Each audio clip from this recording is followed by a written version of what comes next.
All right, so it's organized team activities time. That's fun. If you're wondering, because remember, they don't hit anymore. The collective bargaining agreement, the players said quit beating us up in the spring and the summer. So with the OTAs, there's live contact is permitted, but 7-on-7, 9-on-9, 11-on-11 drills, but no hitting. And the OTAs lead into the mandatory mini camps late next month in the NFL, which is the last of the offseason events until July or August when teams come to training camp. But we now know it's official. We have our Days of Our Quarterback Lives, Jack, because the lead character for years and years now on our hit morning drama, Days of Our Quarterback Lives, college and pro, it never ceases because it's the most important position in the game and really arguably the most important position in sport. So, and they're drama kings. And we got Brendan Sorsby and that mess at Texas Tech. We did tell you last hour that Brendan Sorsby, the judge in that case, Jack, out in Lubbock, has recused himself. And there'll be a new appointed judge, just to, I would assume, no reason given. I'm assuming in the Brendan Sorsby case, it's about any hint of impropriety, whatever the ruling comes down. But so he has recused himself. So we'll follow the Brendan. But there's this drama with quarterbacks. We know that. If you have one, you're happy. If you don't have one, you're terrible as a team. And that could be Texas Tech. But the Pittsburgh Steelers are going to welcome Aaron Rodgers back. He signs a 1-year, $25 million deal. And then yesterday, Aaron Rodgers, from his own mouth, said, yes, this is it. This is my last go-around. This is it. And he actually said he was going to retire after Mike Tomlin stepped aside and then until they hired Mike McCarthy. And remember, he played for Mike McCarthy, and they won a Super Bowl together. And then, if my memory serves, Aaron Rodgers and that team kind of quit on Mike McCarthy in Mike McCarthy's final year in Green Bay, and he got fired. But Aaron Rodgers says they're still close, and he doesn't have to learn a new offense. He knows Mike McCarthy and the system, and so he's going to come back and make one more run at it, and then he'll be done. This will be it, the swan song. But as I said earlier this week with the Steelers, what are they doing? If I'm a fan of the Steelers, I'm asking a proud organization that's won lots of Super Bowls and has lots of success. Regular season success is not success if you're that organization. This is the National Football League. Postseason success is the story. It is the point. Ask Dallas Cowboys fans. If people want to know why Dak Prescott still gets criticized despite the regular season numbers he puts up, it's all about what he doesn't do in January. That's why the criticism comes for Dak. And whether that's all his fault or not, he doesn't rise up when his team needs him and when it matters most in the playoffs. Because in the NFL, when you get to it, you're either fighting to make the playoffs and get out of the doldrums of being a terrible team. But once you become a playoff team, it's about what you do the next round. Right. And playoffs become what it's about. And the Pittsburgh Steelers feel like their organization are trying to appease a fan base that's happy with regular season success. Because we've made the postseason for 10 straight years. Well, you are on line with the Raiders and the Dolphins in longest stretches between postseason victories. Yeah, but like 10-7, I wouldn't even call that resounding postseason fine. It's success a nice season. Terrible division. But it puts you in seventh best record in their own conference. And it puts you in the middle of the draft. Whatever. Not able to draft a quarterback. I mean, this would be the year you don't want Aaron Rodgers coming back. If I'm a visionary general manager and I'm looking at it saying, Mike Tomlin's leaving. He's kind of kept us afloat here year after year. But now we have an opportunity to let a young quarterback like Will Howard just give him a chance, see if he's any good. With Mike McCarthy, who's been a quarterback whisperer at times. And if he's not, you're going to have a terrible record and you can draft your quarterback. But Aaron Rodgers, that's a Band-Aid. I guess it's a feel-good Band-Aid. I don't know. What's your ceiling? Are you better than Josh Allen and the Bills? Are you better than the Texans and C.J. Stroud? If he gets his act together, are you better than Patrick Mahomes? Yeah. No. 10-7 and getting smoked at home. No. And they've made some moves, but again, I do think this is about the leadership in that locker room, the T.J. Watts, the Cam Haywards. They want to feel like they're not in a rebuild, and they spend a lot of money on their defense, but that's appeasement to a fan base. And when they go 10-7, great. And if who knows? Aaron Rodgers back for one more year. It's official. That can be a story for ESPN and the NFL Network and all the networks all offseason. Aaron Rodgers coming back. I hope that's the last time I ever talk about Aaron Rodgers in a non-on-the-field context. Okay, so here's the bigger story, because Lamar Jackson's not showing up at OTAs, which I think is odd. If you have a new head coach, new offensive coordinator, you should probably be there. If you have an established coach, and like Dak Prescott, if he missed an OTA, I wouldn't worry about it, but he shows up. C.J. Stroud needs to be there with like last year, new offensive coordinator in Houston. But Lamar Jackson was apparently in a bit of a feud with John Harbaugh, who then got let go, and they brought in Jesse Minter and a new OC. Lamar Jackson needs to lead the pack there. And just missing voluntary activities, I don't like that for him, but it's not a huge story. Here's a huge story, in my opinion. And if you're reading the tea leaf, Jack, this year there'll be 17 regular season games and then a Super Bowl. It's going to be in Los Angeles, SoFi Stadium, right? Next year, how many games will there be? How many regular season games will there be in 2027? Probably 18. Quite possibly. Maybe not probably, but maybe 50-50. 60-40? Well, and let me give you the reason for this.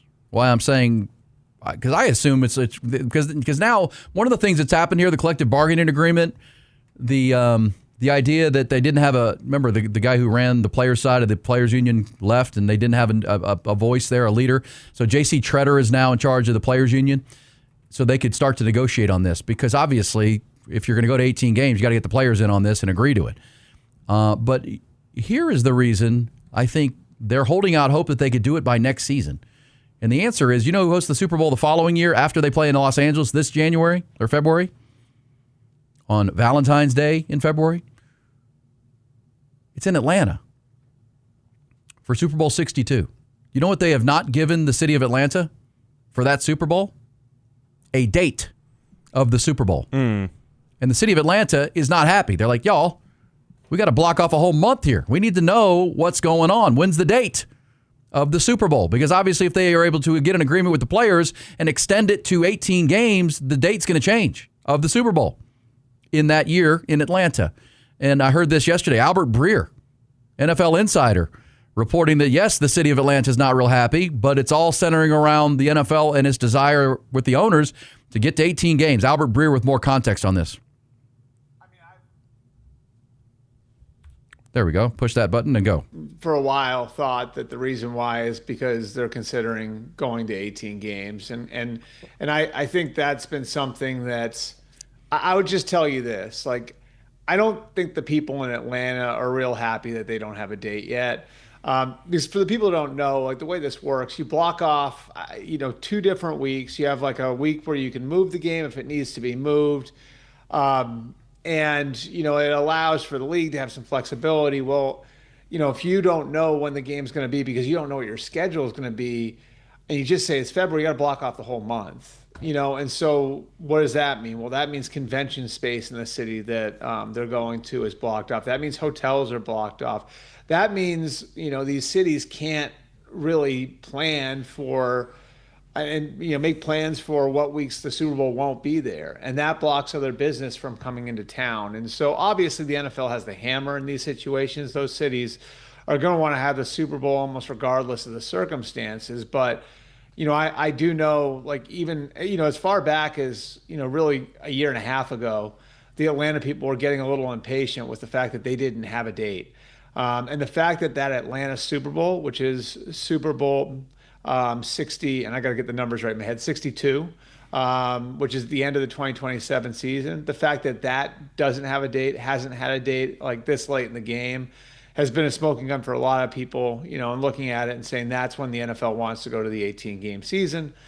And, my guess would be the reason they had 27 marked is because they want to have the 18-game season in place before they go to market with the new television deals, whether those goes to the broadcast networks or the streamers. And so there are a lot of moving pieces here, but certainly the owners want to go to 18 games. And the question is going to be how soon they can do it.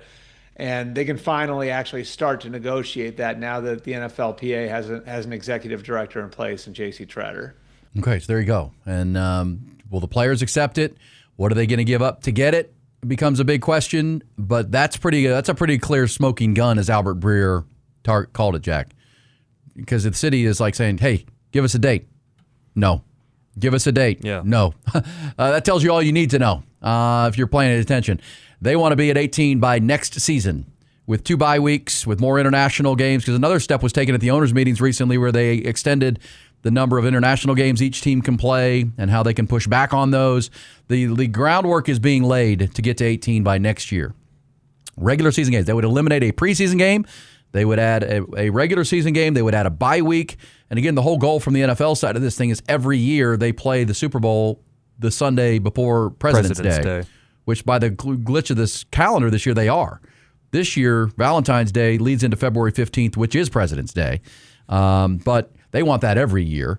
And they want 18 games. And as you heard Albert Breer say, they want to go to market with it. Yeah.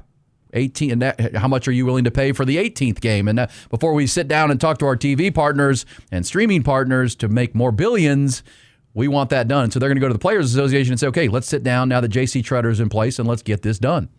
And what are the concessions? What are we giving up?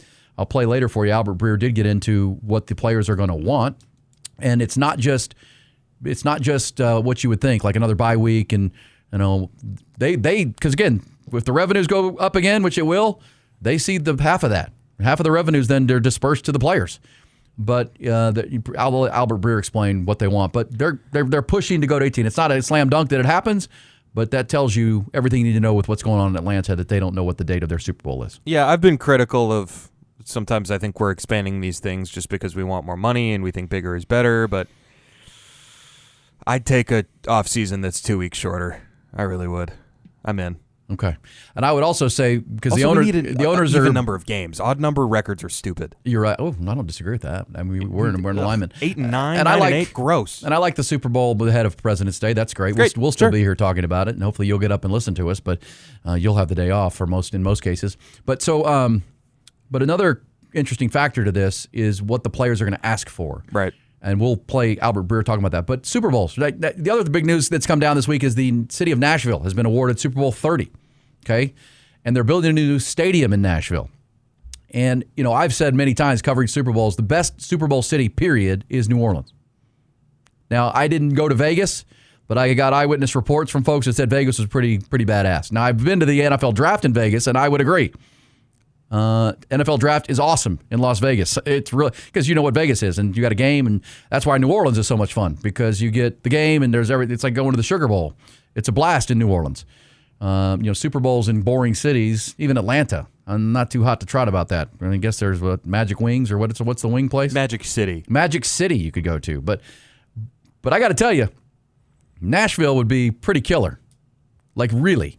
And now listen to this. I found this, I think it was on the TikToks or something, one of the Insta Reels. This is a guy talking about this new stadium in Nashville. Look, Nashville's a great party town, right? Broadway, you got all the things that are going on. It's an electric city. They got hotels everywhere, so it's all walkable like New Orleans is. You don't have to get in a car for the whole week if you're there. But listen to how they're building this stadium where the Titans will play at the end of Broadway there, right next to the current Titan Stadium, Nissan Stadium. This is some of the technology they're adding, which I think is pretty cool. Just built the only NFL stadium without nosebleeds, but they didn't do it by removing seats, and now they're gonna host the Super Bowl. Because while most teams cram in more fans, Tennessee designed a building where there literally is not a bad seat. So instead of focusing on a capacity number, they built the closest viewing experience in the entire NFL, with 60,000 seats that are 38% closer than their previous home. But it gets even crazier. The building will have over 77,000 square feet of video boards, including massive end zone screens and a full wraparound Ring of Fire display. The roof's also completely translucent, meaning fans still get natural light without dealing with rain, excessive temperatures, or even weather delays. And at 2.1 million square feet, they did not just build a football stadium. They built an entire entertainment district. There's expanded patio space all around the venue, more walk-through concessions to reduce lines, double the number of restrooms, and it will feature the largest rooftop bar in America. So yeah, there you go. So Tennessee known in Nashville for those rooftop bars. So they got a rooftop bar at the football stadium. Here's my hope, Jack, that this stadium, and I call them the fake Oilers of Tennessee, and they're my disdain. I won't root, but that's a pretty cool idea what they did. And if you see the stadium, it's pretty cool. They've made it very compact, only 60,000 fans, which will lead to, Jerry Jones, when he built his stadium, wanted 100,000 in standing room so he could sell more tickets. They're going for the intimacy of it, and even in a football arena. And here's my hope, that gets on the rotation. Because hopefully the Super Bowl becomes, you're playing it in New Orleans, Las Vegas, Nashville. The NFL wants it in LA but SoFi's down there and wherever the heck it is. But Miami can still be on the list. Can we get the Super Bowl to like 4 cool places like that? And Nashville, I think, will become one. You've never been there, Jack, but Nashville is a cool town. It's an adult town. I mean, if you're talking about party towns in this country, Vegas, New Orleans, Miami, Nashville. So if you have these super stadiums in each one, and you could occasionally do Los Angeles, but you know what the NFL now has to give to other markets that want to, like Buffalo's building a new stadium, but we're not playing a Super Bowl in Buffalo. Right, too cold. Washington wants to build a new stadium, but we're not going there. You give them the draft. You give them the draft. Yeah, it's nice there in April. Yes. It's manageable in April, just like they just had Pittsburgh because normally if you build a new stadium, you get a Super Bowl. But I think now there's a popularity of the draft. They'll supplement that. Oh, we'll just give you the draft. You know, we're not coming back for the Super Bowl. Houston's hosted a couple Super Bowls. They could get another one, but Houston's not as cool as Nashville as a city. Now, Houston's a cool town. It ain't bad. I've been to the Super Bowl festivities there. It was pretty great. Pretty great. But Nashville, Vegas, New Orleans, Miami. Let's call it that. Round cable, that's it. One of those four. Let's get it. I don't even need Los Angeles out there, even though SoFi Stadium was built to host events like that. College football. And if you want to make it 5, put LA in there. That's not terrible. But don't be doing, boring Super Bowl locations like Phoenix. It's way out in Glendale. Was there for a Super Bowl? No. Just put it in those 5 places. Be done with it. Santa Clara is forever away from anything. It's true. That's no good. Those 5, we're good.